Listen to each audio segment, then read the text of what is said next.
Hello internet world, welcome to my review of the AIYIMA S400 bookshelf speakers. These are Bluetooth speakers, but you can also connect in devices via cable as well, and they were very kindly supplied to me free of charge by the manufacturer. Now, no money changed hands, they didn't ask me to say anything in particular. I'm simply sharing this video with you so you can make an informed buying decision. So inside the box you get the pair of speakers, really nice looking as well, and we'll take a closer look at these very shortly. We also get this bag here which has got the instruction manual in and also an optical cable, and that gives you a clue that there is indeed an optical digital connection on the back. We also get an RCA to stereo cable inside the box. We get this single cable which is going to connect the two speakers to each other. We get a UK power supply with a barrel type connector on the opposing end. Now if you're buying these in another country, you'll get a country specific adapter inside the box. And then last but not least, we do get a remote control. It's a nice compact remote. It's got more buttons on than some remotes I've seen, and this is really nice because you can mute the speakers, change the volume for example.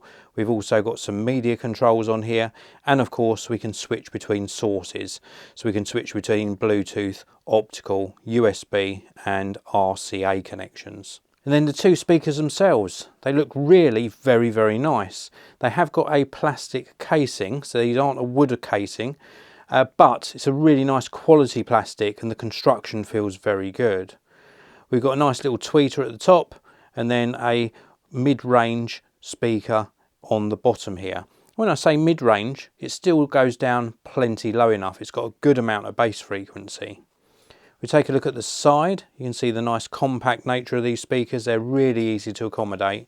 They've got rubberized feet on the bottom, so really good for putting on a desktop or a bookshelf. And then round on the back we've got this bass port which helps with the frequency extension at those lower ends.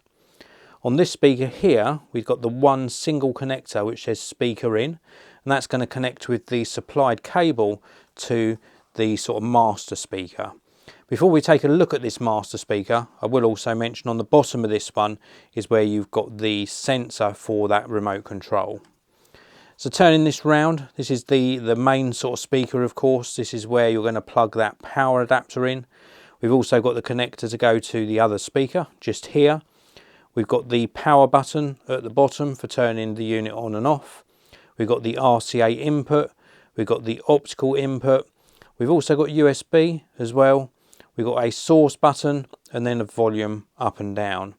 Now you probably won't use the volume up and down and the source on the back of the speaker, but it is there so you can use it if you need to. Maybe these would be on your desktop and you haven't got the remote control handy. You can just reach around the back and change sources and change volume for example. In use, they work extremely well. I've been using these in two different scenarios. The first one is on my computer desk, so I've used them connected to my computer, and then momentarily I've used them connected via Bluetooth to my smartphone. And for that use case scenario they work brilliantly. A much better audio experience than I'm getting from my computer for example. I've also tested them connected via optical to my large screen TV, and again they improved the sound over and above the speakers that are built into my television. So a really good performance there as well. And then of course I mentioned on the back of this one we have got that USB connector. You can load a USB flash drive up with music and play direct from the flash drive. So these are really flexible speakers, and the price point they're coming in at means that they're exceptional value for money because you've got all those different connection options and decent, really decent quality audio without spending too much money. These are the AIYIMA S400 bookshelf speakers and I can highly recommend them. If you want to pick up a pair for yourself, check out the links down in the video description. If you enjoyed my video, please do hit that like button. Don't forget to subscribe of course, and I'll see you in another video very soon.